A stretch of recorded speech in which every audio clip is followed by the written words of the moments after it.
中秋佳节合家团圆，这本来是我最向往的。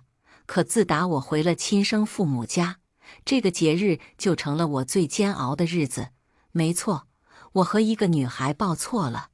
26年前，我亲生父母下乡支教，我母亲意外怀了我，本想借生我的机会调回城市，没想到赶上塌方封了路，她就在村里卫生所生下我。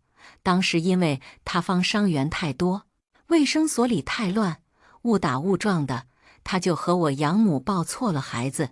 那个女孩叫杨雪，她在城市里长大，被我亲生父母捧在手心，养得知书达理，落落大方，走到哪都是人人称赞。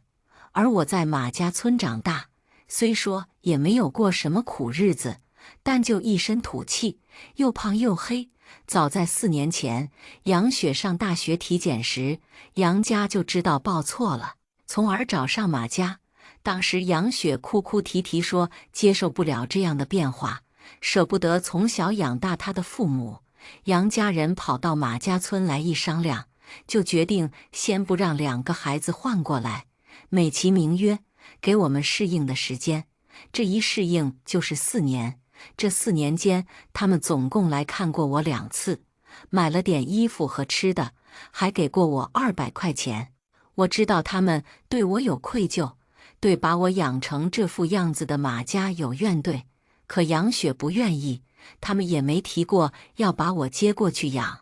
我也乐在其中，农村自由自在多好，养父母疼我，很少让我做农活。我除了喂喂猪、钓钓鱼，就是等着吃饭，吃穿用度都有农村补贴，根本不用愁。可到了第5年，杨雪大学毕业要去工作，老杨为了给她找个好单位，四处奔走。一场应酬后，喝醉的老杨出溜到桌子底下，脑溢血进院。杨雪又哭哭啼啼来找我，说是时候了，她替我尽孝这么多年，该轮到我尽孝了。我当时还不知道老杨病了，觉得到底是亲生父母，也该尽孝，就去了城里。没想到我尽孝的内容是照顾瘫痪在床的老杨和退休更年期的高老师，一晃就是3年。今年8月15，杨雪又来了。她穿着漂亮的长裙，烫着卷发，画着精致的妆容，手上的指甲都闪闪发光，像仙女下凡似的。邻居们都跟进来夸她：“哎呀，杨雪越来越漂亮了，杨雪又换新车了。高老师真会教孩子，哪怕没有血缘关系，杨雪也这么孝顺，回来一趟买这么多东西，这些一看就都是好东西。”杨雪谦虚道：“我爸妈养大我不容易，我孝顺他们是应该的。这些礼盒虽然是进口的，但不贵，也就几千块钱，爸妈喜欢就好。”我瞥了一眼那些礼盒，全是去年超市促销货，现在临期拿出来特价卖，全部加起来都不足500块。高老师慈祥地笑着：“你这孩子，以后回来不用这么破费，爸妈只要看到你就高兴。”然后一脸不耐烦地指着我：“你还愣着干什么？屁股粘沙发上了，去给小雪倒茶。”我坐着没动。桌上不是有水吗？高老师强调：“要茶水，懂不懂待客之道啊？”杨雪摆手：“不用不用，我不渴，让姐姐休息吧，看电视也挺累人的。妈，这是我给你买的化妆品，德国进口的，有专利成分，能让你更年轻更漂亮。”高老师笑得合不拢嘴，邻居们羡慕得眼红。我一看生产地，国内某县，是最低档的仿货。老杨在屋里喊：“马轩，你也贪了？电视就那么好看，成天看还不够你看的。小雪体谅你，不让你倒茶，你就真不去了？没见过你这么懒的人，过来把我推出去。”我叹了口气，他是忘了谁一早上给他穿衣服、按摩下肢、洗漱、喂饭。高老师有洁癖，家里要打扫得一尘不染，地板都要用毛巾趴在地上擦。我这才刚坐下休息，没有5分钟，就成了天下第一大懒人。我进屋费力地搀扶着160斤的老杨，坐上轮椅，推他出去。杨雪过来推轮椅：“爸，你身体好点了吗？我给你买了进口保健品，强身健体，你喝了肯定就能走路了。”老杨乐呵呵地拍拍他的手：“还是我的小雪贴心，对我最好。”我一时没忍住，提醒他：“爸，这是3无产品呢，你别乱喝。”杨雪一脸委屈：“姐姐，你中专毕业也不认识英语，怎么能乱说呢？这明明是进口货。”老杨也扒拉我：“就是你农村来的没文化，不懂就别乱说。小雪是名牌大学毕业的，她能买假货吗？快去倒茶，然后赶紧做饭，煲个鱼汤，不要放姜。小雪不喜欢姜的味道，再做个糖醋里脊。她喜欢吃甜，再包些韭菜鸡蛋的饺子。小雪爱吃。”杨雪看着我，乖巧道：“别麻烦姐姐了，我去做吧。”我睨了眼她的水晶指甲，还没说不用。你做的我不敢吃。老杨和高老师先急了：“不用不用，你从小哪干过家务啊？好不容易回来一趟，更不能让你受累了。就是你坐下嗑瓜子，陪我和你妈聊聊天。让马轩去，他农村出来的，干习惯了。是，这3年他们只记得我是农村出来的，什么脏活累活都舍得让我干，唯独忘了我是他们亲生的。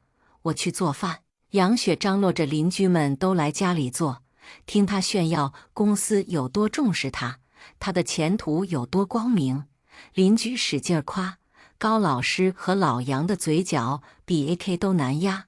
饭做好了，我正要端上桌，杨雪来帮忙了。她端着盘子一进屋，大家又是一顿夸：“杨雪真勤快呀，又漂亮又贤惠。”说的好像饭菜都是她嗑瓜子砍大山砍出来的一样。等我端着最后一盘菜上桌，杨雪又张罗邻居们都上桌吃，全然一副女主人的架势。大家对她各种奉承，高老师和老杨也惯着她，让她赶紧去洗手先吃饭，往她碗里夹她爱吃的菜。一扭头，高老师又指着我：“马轩，你快把地上的瓜子皮收拾一下，眼里就没有一点活吗？知道我见不得脏乱，你还不勤快点，怎么不懒死你？”我看着早上收拾得一尘不染的客厅变得又脏又乱，瓜子皮到处都是，太阳穴一阵突突。这时去洗手的杨雪跑出来，手里拿着我擦脸的毛巾，踩着沙发擦了擦她的高跟鞋，沙发上立马出现一个鞋印。“姐姐，浴室地上湿了。”我差点摔倒。“拖布在哪呀？我去拖一下。”老杨急忙说：“你别管了，家里没拖布，都是马轩拿毛巾趴地上擦。快来吃饭，不然饭菜凉了，吃凉的对身体不好。马轩，你去擦。”杨雪点点头：“这样啊，那辛苦姐姐了。”我沉下脸说：“那是我擦脸的毛巾。”杨雪惊讶道：“是吗？我不知道，我看毛巾这么脏，还以为是擦地的呢。不好意思啊，姐姐，毛巾一点都不脏，你故意的是吧？”“怎么可能？它真的很脏呀！不信你看，他把我的毛巾扔地上，用脚踩了踩，是不是很脏？”我抓住他的手腕：“给我捡起来洗干净，不然我拿它给你擦脸。”杨雪眨眨眼，眼圈瞬间就红了，提高声音，委屈兮兮地说：“姐姐，对不起，你别生气，我这就去给你买一条毛巾。”他这一哭，原本专心给他夹菜的老杨和高老师又看过来：“小雪怎么了？怎么哭了？马轩，你抓着他的手做什么？你又欺负小雪是不是？”我放开手，杨雪揉着手腕，装出一副很疼的样子，却还故作懂事说：“妈，你别怪姐姐，是我不好，用错了毛巾，惹姐姐生气了。你们先吃饭，我先去给姐姐买毛巾。”高老师走过来，查看他发红的手腕，责备我：不就是一条毛巾吗？小雪用了就用了，你自己去买不就完了？你打他干什么？欺负他性子软是吧？农村来的就是粗鲁，还小心眼，赶紧跟小雪道歉。我没错，我为什么要道歉？邻居们不明真相，都跟着指责我。后来越说越过分，马轩，你是不是嫉妒小雪才这么处处针对她呀？你这是心理疾病，得去看心理医生。哎呀，养女这么完美，亲生的长成这样，真是家家都有不顺心啊！老杨恨铁不成钢地瞪着我，愣着干什么？还不快去擦地！我转身进了卫生间，却看到我的牙刷被扔在马桶里。好好好，当我软柿子捏着玩是吧？什么温柔娴静小天使，他就是个披着漂亮外表的烂人。3年前老杨一病，他就让我来尽孝，自己明明在假期中，却打着打暑期工的幌子不来医院照顾为他尽心尽力的养父，美其名曰给我这个机会让我尽孝。而他也没有回马家村认祖归宗。起初1年，他以工作为由不去马家村，继续赖在杨家，但就是对瘫痪在床的老杨视而不见，给他倒口水都皱着眉头，在老杨屋里多待1秒都能恶心的吐酸水。我懒得说他，毕竟是自己亲生父母，多照顾些也无可厚非。可后来他越来越过分，不肯和老杨同桌吃饭，不愿意陪他聊天，只要老杨房间敞着门，他都绕着走。偏偏那时老杨像个老小孩，就想这个漂亮优秀的养女陪着。我质问他，当初不是说对养父感情深，不舍得分开，怎么养父病了？你这副态度！杨雪立马委屈起来，找高老师说我容不下他，不愿意他多陪伴养父，怕影响我们父女关系。他委曲求全，打算搬出去。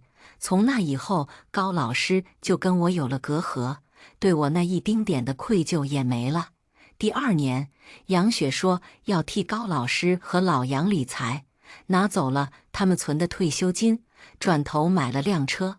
我告诉高老师，他们还不信，叫杨雪回来对质。杨雪不知道从哪弄了份理财合同，上面写着高老师和老杨的名字，也不让我细看，就说我冤枉他，还指责我在意的是他们的钱，不是亲情。高老师和老杨就更加讨厌我，对我呼来喝去。今年他又来搞这种小动作，还在外面跟邻居们说：哎呀，你们不知道我有多羡慕姐姐，虽然她胖点丑点，但有这么好的父母用退休金养着她，不工作也不用挣钱，可以开开心心做个啃老的蛀虫，不像我还要努力上进。但凡有一点成绩，同事都怀疑我靠脸上位，我真是太难了。高老师脸一沉，这个马轩确实太不像话了，一点都不像你这么懂事，有上进心。我每个月给他1000块伙食费，他就只买蔬菜水果这些便宜东西，一点肉都不给我们吃。我想吃个咸鸭蛋，他都不给我。自己倒是不知道吃什么吃得那么胖，也不知道昧了我多少钱。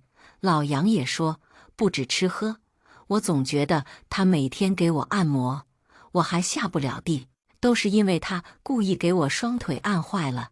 杨雪压低声音，有没有可能他就不想你好？你好了就不用他照顾了，他就得出去工作了呀。邻居们吓得捂住嘴，不能吧？老杨是他亲爸爸呀，好吃懒做一点不要紧，也不能害亲人啊。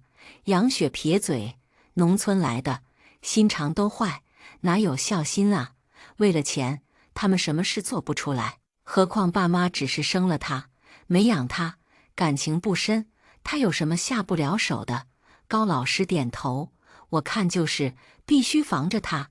小雪，你这2天先别走了，帮我监视他。行，妈，我听你的。我笑了，大步走出去，咣当一下掀了桌。围桌窃窃私语的人们都傻眼了，谁都没跑开，一人一身菜汤。高老师站起来大骂：马轩，你疯了！杨雪赶紧扑到老杨身边：姐姐，你怎么能这么做呢？万一爸被烫到怎么办？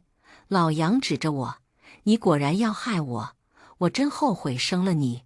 我嗤笑：对，杨雪多好啊，她是大好人。买临期礼盒当进口的给你们，买高仿化妆品让你烂脸，买3、5保健品让你早点登天。我就是大蛀虫，你不是羡慕我吗？不用羡慕了，这个蛀虫你来当。我进屋收拾东西就走，高老师气得大喊：你上哪去？赶紧给我把这里收拾干净，要不然你以后都别想再认我这个妈。我笑道：你最喜欢的女儿不是在这吗？让她给你收拾吧，我去孝顺我妈了。临出门，杨雪还追出来：妈，你别生气，我给你找保洁收拾，我去帮你追姐姐回来。她跑出来就一脸挑衅地看着我：怎么，我略施小计你就忍不了了？后悔吧？可惜晚了，你现在回去求他们，他们也不要你了。以后你再也别想舒舒服服啃老了，赶紧滚到乡下去喂猪吧。我笑了，是，这种晚睡早起，又当保姆又当护工，又要忍气吞声的日子最舒服，是你的了，我不抢。杨雪以为我危言耸听吓唬她，实际上这是我跟她说的最坦诚的一句话，她不信也没办法。我已经3年没回去看我养父母了。因为老杨的身体离不开人，高老师有洁癖，他也不想照顾老杨。再加上中秋节我得做饭招呼杨雪，过年还得招待杨家一堆表亲，根本没时间回马家村。现在好了，也算托了杨雪的福，我终于能回家了。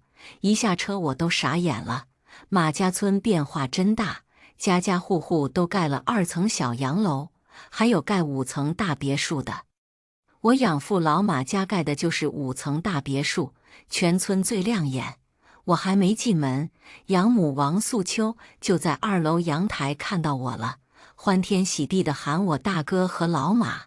老马，马浩，你们别钓鱼了，轩轩回来了。我大哥、老马还有嫂子，以及大哥家1对双胞胎侄子都跑出来，将我团团围住。哎呀，轩轩，你总算回来了，你瘦了，脸色不好，是不是在城里过得不好呀？养母心疼地摸着我的圆脸，我笑笑说：没瘦，还有120斤呢。我大哥急了：啥？你140斤去的城里，回来掉了20斤肉？怎么，他家都是知识分子，还管不起你饭呀？当然不是，人家城里都是以瘦为美，我这样胖的不好看。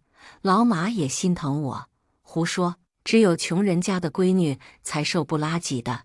咱村里，但凡家里能吃得上饭的人家，都不能亏待了闺女，闺女就得养得胖乎乎的才好看，才富态。旺家有他们那么养闺女的吗？养不起早给我送回来呀！快烧火杀猪，再去抓2条大鲤鱼，给我闺女补补。我还想说不要麻烦，养母、嫂子和大哥一个个不依不饶，非要做。2个小侄子拉着我进屋看电视，给我拿冰棒和果脯。我哥搬了个大西瓜放到茶几上，指着80多寸的大彩电说：怎么样，这电视看着过瘾吧？咱农村现在比城里也不赖。我点头。何止啊，那是好太多了。我哥压低声音：那个杨雪到现在都没回来过，我去找过她，你猜怎么着？我猜，那就一猜一个准，她不愿意回来。我哥撇嘴，翘着兰花指，学着杨雪矫揉造作的样子。我是城市里的人，我在这有工作，有房子，你们不要再来打扰我的生活。我无论如何都不会去农村的。我笑得肚子疼，只给他点赞，学得太像了。那咱妈不伤心呐，咱妈可看得开了。他说既然如此，就是没有缘分，他也不强求，反正有你这个闺女呢。我眼眶一热，对不起哥，这么久都没回来看你们。他拍拍我的头，傻丫头，一家人说什么见外的话，是不是在城里受委屈了？这次回来还走吗？我犹豫了下，可以不走吗？当然啊，他正好不愿意回来，你就也摆谱，别回城里了。你姓马，这一辈子老马家都有你的地方，就算以后爸妈不在了，我和你嫂子也是你的靠山。我笑了，心里那点疙瘩也没了，特别踏实。这顿晚饭，我妈准备了8道菜，都是硬菜，还拿出她自己酿的葡萄酒。我们一家人开开心心喝一杯，吃得酒足饭饱，这才是我想要的团圆节。之后我就在家过上了之前那种睡到自然醒，不用做农活，没事喂喂羊驼，钓钓鱼的舒坦日子。没办法不舒坦，家务都有高科技产品代劳，农活有工人去做。我爸妈除了打麻将和遛羊驼都没事做，我当然也没事做。没几天我就胖了10斤，我爸妈非但不怪我，还说我喂的羊驼好，跟我一样胖乎乎的，能卖个好价钱。之前的衣服不能穿了，我妈带我去买衣服，街坊邻居看到我，都说我富态可爱，要给我介绍对象。我被他们夸的人都麻了。难道农村和城市的审美真不一样？不过话说回来，我去城市之前真的没有身材焦虑。我妈不舍得拉着我们轩轩条件好，不着急找对象，要找也找上门女婿。我可不舍得把她嫁出去。我又感动了，有个不催婚的家长真好。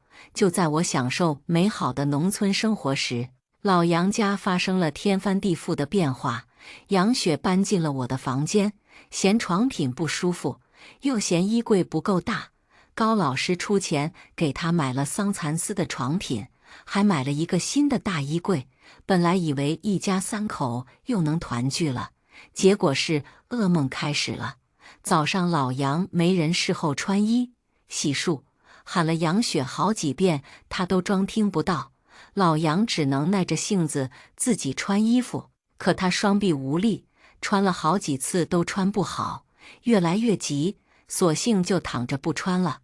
但他又想上厕所，一打开便盆，昨晚的排泄物还没处理，恶心的他又盖回去，开口就骂：马轩，你死哪去了？不知道倒便盆。话说到一半，老杨想起我已经回农村了，坐在床上连连叹气。高老师晨练回来，看到房间里乱七八糟，眉头就拧起来。杨雪还在睡觉，他也没去打扰，试着自己打扫卫生。当他打扫到茶几，看到茶几上用完的面膜都没扔，地板上还有很多头发的时候，他彻底没耐心了，敲开了杨雪的房门：小雪，你用的面膜怎么不扔啊？扔在茶几上多不卫生，还有你的头发，怎么掉这么多？杨雪打了个哈欠：妈，你先别管了，我一会儿睡醒了收拾。你还没睡醒啊？这都几点了？早饭怎么办？杨雪不耐烦：你去买呀，难道让我做吗？我又不会做。高老师愣了愣，被他这态度噎住。杨雪意识到不对，赶紧又说：妈，不好意思，我最近夜里都在赶稿，编辑催得紧，没有休息好。我去买吧，房间你也别收拾了，我去找个钟点工收拾。高老师一听，你要出书啦？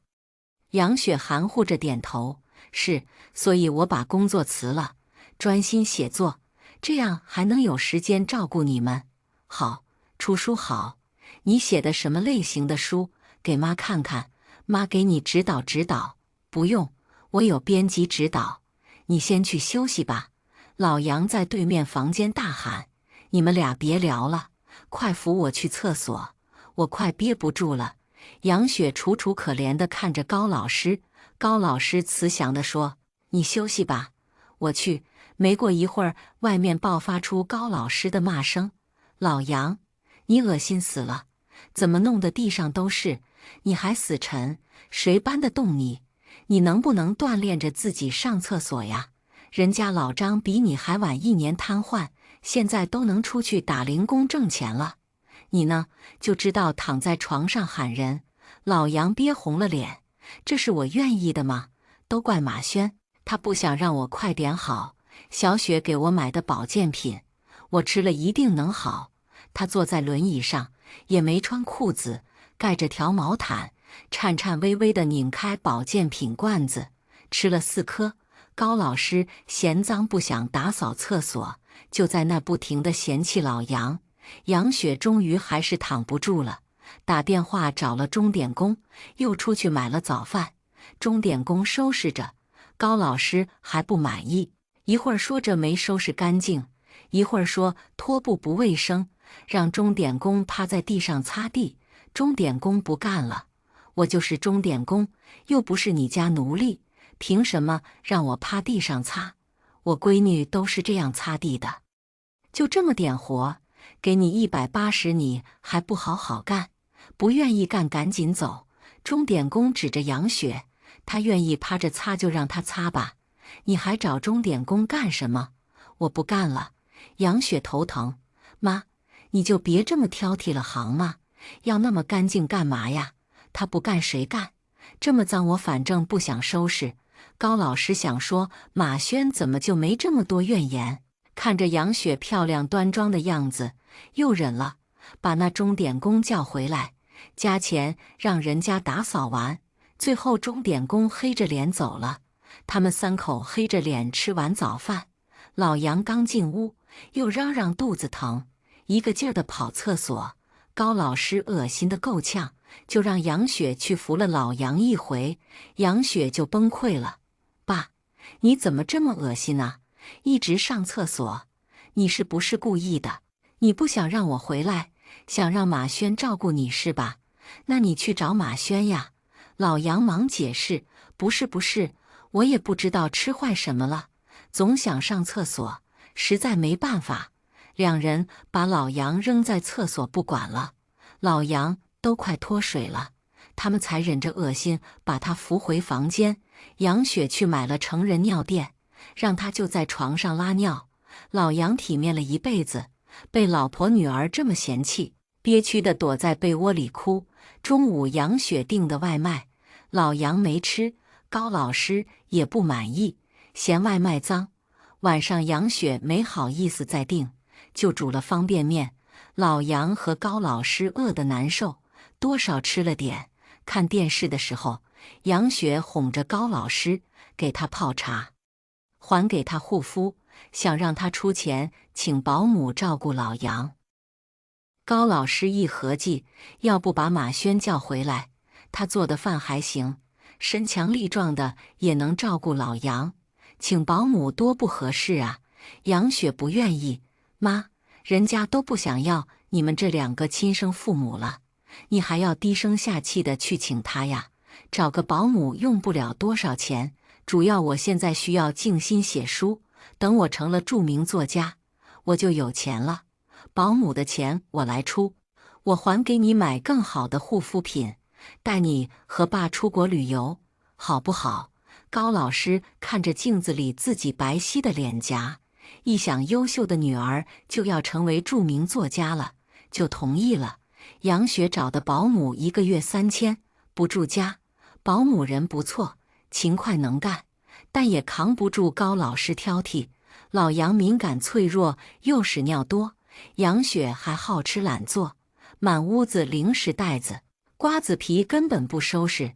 干了没3天，保姆走了。后来陆陆续续请了4、5个保姆，都做不长。最后一任保姆走之前，指着老杨的保健品说：“我看明白了，这3无产品有问题，你吃了就腹泻，光折腾我，赶紧别吃了。”老杨还不信，胡说：“这是我女儿给我买的进口货，你懂什么？”高老师也开始发愁，这来来回回请保姆，他的退休金都快花光了，没有保姆做饭，杨雪又想点外卖，但她也没钱了，就找高老师要。高老师按着计算器，马轩一个月花1000，你这一个月都花了快4000了，家里还搞得乱七八糟。你的书到底写得怎么样了？你倒是让我看看呀。杨雪没辙，告诉他一个笔名，让他自己去网上看。本以为他不会用手机上网，谁知道他找了邻居帮忙去搜索。这下所有邻居都知道杨雪写小说了，笔名叫做塑料心。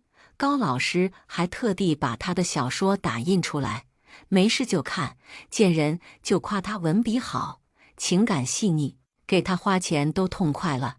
杨雪更理直气壮地赖床，点外卖，买零食，衣服都丢给高老师洗，有时候还拿高老师的钱去请编辑吃饭。高老师为了杨雪画的著名作家的饼，咬牙忍耐着。1个月后，邻居兴高采烈地跑到家里来说：“高老师，塑料心新书团圆今天签售，好多人啊，你快跟我去看看呀！”高老师激动地站起来，难怪小雪一早就出门了。这孩子这么大的事都不告诉我。走，咱们去给他助威。老杨在屋里喊，扶我上轮椅。我也去。高老师嫌他又脏又臭，理都没理他，换了件体面衣服就出门了。在家待久了，我写书的事也瞒不住了。不过也正因为回到马家，感受到久违的幸福，团圆这本书才终于完结。爸妈、大嫂、大哥陪我去签售会，公司老总也来了。但让我意想不到的是，老总竟是我哥的发小贺余年。我和我的编辑都惊呆了，我竟然认识老总，你竟然认识老总。我摊开手，你可以证明。我没走过后门，你没走后门，都成了我们网站的台柱子作家。走后门不得当上老板娘啊！这话不能瞎说，谁都知道我们网站老总余年大大有个暗恋多年的小青梅。7年前他的成名作《我的小青团》全网爆火时，他就公开告白过。我只是不知道余年大大就是贺余年。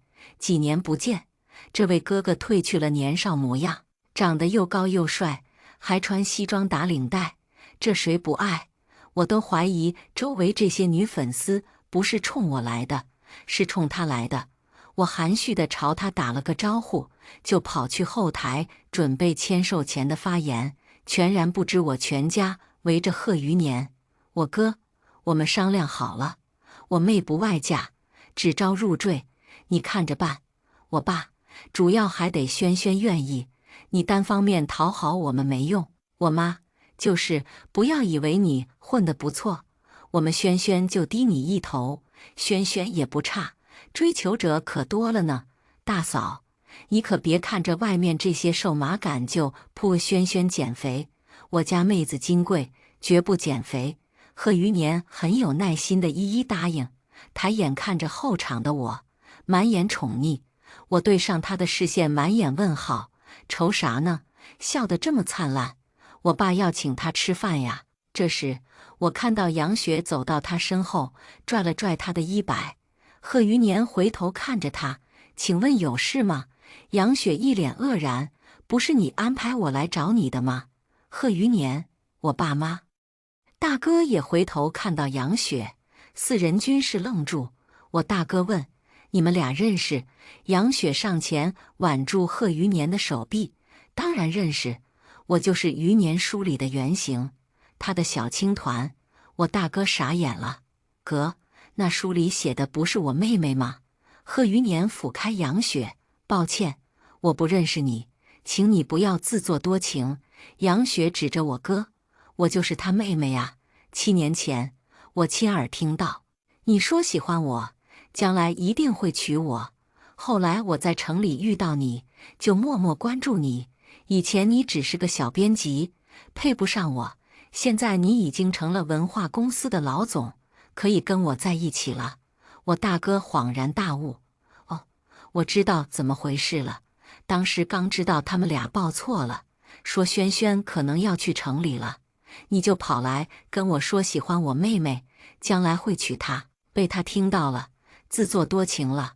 贺余年也猜到，他们之前可能在同一座办公楼工作，偶尔遇到过，只是他不记得而已。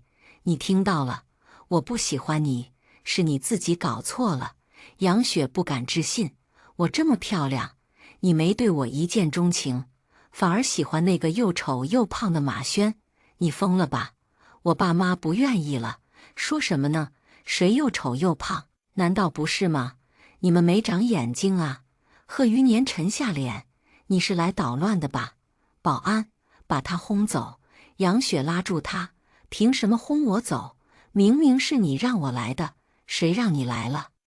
杨雪的编辑跑过来，年总对不起，是我让他来的。他的书总是扑街，跟我哭哭啼啼说是你的粉丝，我就安排他来见见偶像。没想到他会捣乱，杨雪还不甘心，怎么可能是你安排的？应该是他故意用这种方式给我一个惊喜呀！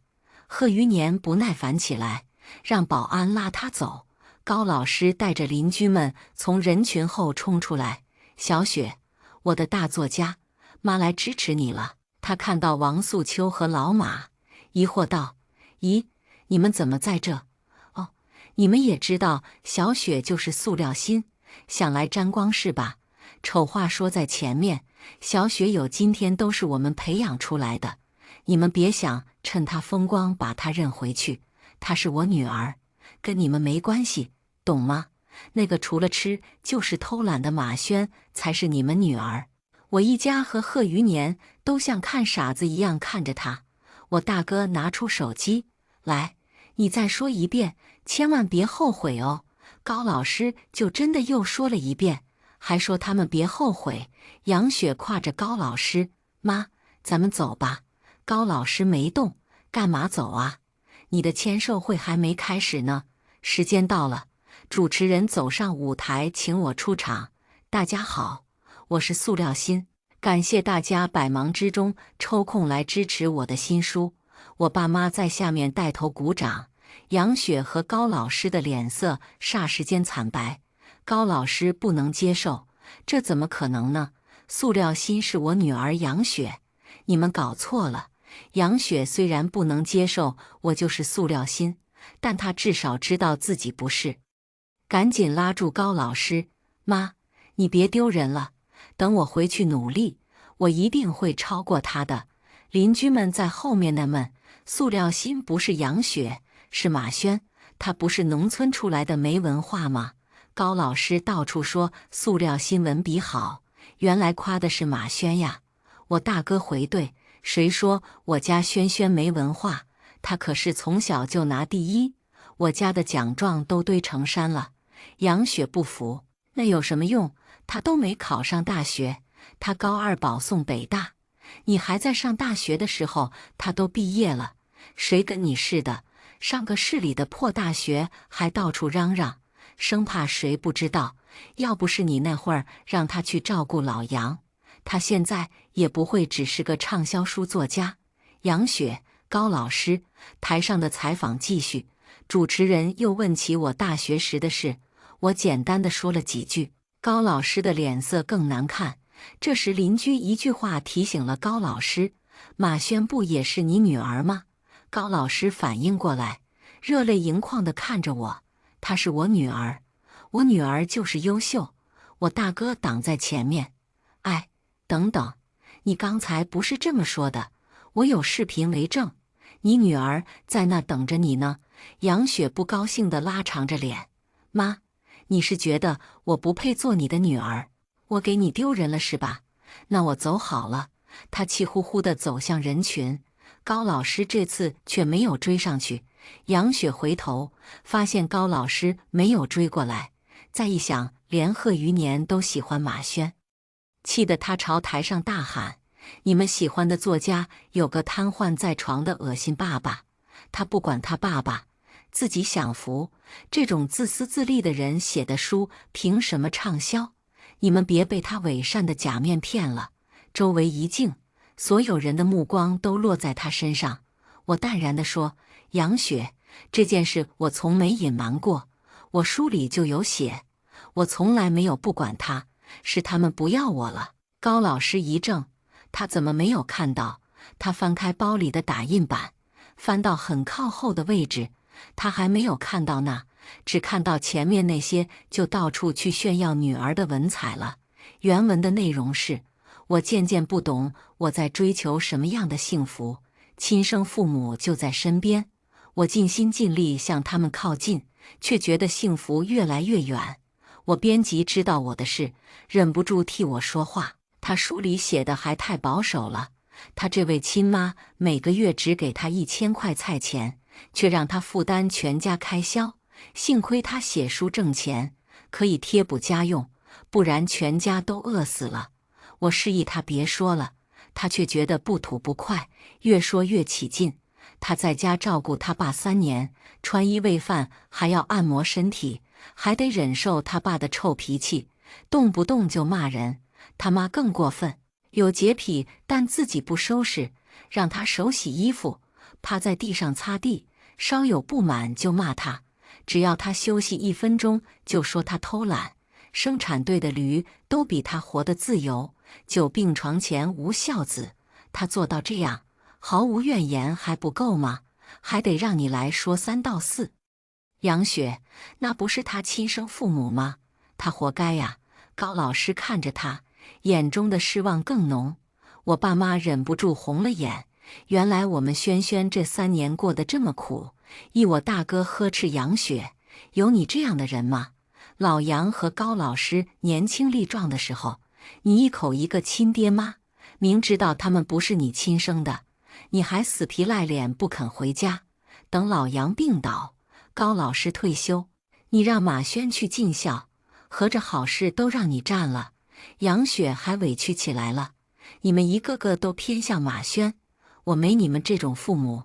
你们喜欢马轩，都去找马轩好了。”突然，旁边人群中一个女人抓住他的手：“是你，杨雪。”杨雪一看那女人，吓得捂住脸：“你认错人了，你化成灰我都认识。大家看看，这个女人是我老公的秘书，勾引我老公，被我赶出公司，现在又来我喜欢的作家签售会上捣乱。塑料心，咱们一起报警抓她，让她坐牢。”杨雪吓得推开他，跑出人群。邻居们指指点点地说：“哎呀，他还说为了写书才辞去工作，原来是做出这种丢人现眼的事被赶走了，无处可去才来找高老师。哼，还说人家马轩啃老，我看他才是啃老的蛀虫。”高老师懊恼不已，想要挽回我，却被我爸妈骂着，灰头土脸地离开签售会。签售会继续，我收到了很多祝福，大多都是珍爱生命，远离无良父母。签售会结束，我爸妈赶紧把我接回家，生怕又被高老师和老杨缠上。贺余年忧心忡忡道：“这也不叫个事，你们毕竟不是你的亲生父母，万一他们来横的，你们拦不住。不如我全家看着他，不如什么？”贺余年目光灼灼地望着我：“不如我们结婚，他就可以名正言顺留在村子里，留在你们身边。就算杨家追究起来，大不了给他们些赡养费，算是仁至义尽。”我大哥眯起眼：“你这算盘珠子都崩我脸上了。”我爸问我：“轩轩觉得呢？”我偷偷打量着贺余年的俊脸和长腿，一本正经地咳了声：“你那小青梅怎么办？”“贺余年，就是你呀！”我倒抽一口气，难怪人家都叫青梅，他叫青团，混蛋，嘲讽我身材。不过算了，他都准备以身致歉了，我还能说啥？那还等什么？我做了老板娘，以后是不是再也没人敢催我交稿了？贺余年无奈一笑：“你同意嫁给我就为了这个？哪能呢？”我掰着手指头：“还有你的身价，你的身材。”贺余年，我哥一把捂住我的嘴：“矜持点妹子，你口水都快下来了，第二天，我和贺余年就先领了证，然后慢慢筹备婚礼。他家人都在村里，知根知底，婚事就按照村里的风俗，也好商量。刚过晌午，高老师就推着老杨找过来。杨雪脸颊肿肿的，死皮赖脸跟过来，路上有些颠簸，他还骂骂咧咧。等到一下车，他傻眼了。这是村子吗？家家户户都是小别墅，还有农场景区，羊驼成群，小马驹憨态可爱，吸引不少游客。高老师和老杨也很多年没有来过，不知道哪家是老马家。找人一打听，那人笑道：“这家最大的别墅就是老马家，他家就要办喜事了。你们是来喝喜酒的吧？”喜事？高老师和老杨一头雾水。杨雪不关心什么喜事，她就看着那别墅，心里不敢置信。这就是马家，他家这么有钱，他家可是村里的首富，可不有钱。听说他家亲生女儿在城里，怕在农村过苦日子，死活不肯回来，也不知道他怎么想的。杨雪，不对，就算房子再好，也是农村，肯定是旱厕，用水也不方便，还有做不完的农活和家务。等他们一进别墅，杨雪又傻了。卫生间内都是抽水马桶，自来水连接净化器，还能自动加热。农活都有工人负责，家务全是高科技电子产品，擦地的、擦玻璃的，一应俱全，哪需要人动手？我和贺余年牵着手下楼来。爸妈，我正要跟你们说，我们结婚了，以后我就住在村子里了。高老师一把拉住我的手：“轩轩，你可不能扔下我和你爸不管呀！这个杨雪买了仿货坑我，医生说我脸上都是荧光剂，一关灯就吓死人，这辈子都好不了了。你爸吃他买的3、5保健品，天天拉肚子，浑身都发臭，还有我的退休金被他买车了，根本没投资。我真后悔没有听你的话，看在我和你爸生你一场，你跟我们回去吧，我们需要你照顾，而且我们也没钱了。”我反问他：“所以你们来找保姆和提款机，不是来找女儿的？”高老师忙摆手：“不，我们真的是想你了。”老杨颤颤巍巍，虚弱的说话都困难：“轩轩，只有你不嫌弃我，是我错了，你跟我回去吧，不然我后半辈子没法活了。”贺余年拉过我的手，往后退了退：“不好意思，二位，你们是不是没听清轩轩的话？我们已经结婚了，我不会让我的妻子去照顾任何人。”高老师沉下脸：“他是我们生的，有义务也有责任照顾我们。你们只生了他，没有养他，没有为他付出任何心血。这样来算，他只对你们支付基础的赡养费就可以了。至于责任和义务，你们该去找享受你们心血的那个人要。”高老师白了一眼杨雪，还想再争取一下。贺余年态度强横：“您在无理取闹，给我妻子造成困扰，咱们就法庭上见。”高老师没办法，他也没钱打官司，退一步问：“赡养费给我们多少？”我说：“1000块1个月，足够了。”高老师：“老杨，这怎么够呢？这不够啊！”我指着杨雪：“那就找他要啊，她才是你们的女儿呀！”杨雪才不想理高老师，冲上楼去抱着我爸的大腿：“爸妈，女儿错了，我想回来认祖归宗了，好好孝敬你们。”我妈拿出一张早就准备好的亲子关系断绝书：“不好意思，我们没你这种女儿，你也不适合待在农村，回你的城里去吧。”杨雪哭天喊地的闹了2天也没用，只能在一边看我们大鱼大肉，阖家欢乐。最后被高老师硬拖回城里，催着她嫁给一名老实巴交快40的公务员。老两口的晚年也算有了着落。杨雪幸不幸福也没人在乎，终归这一切都是她的选择。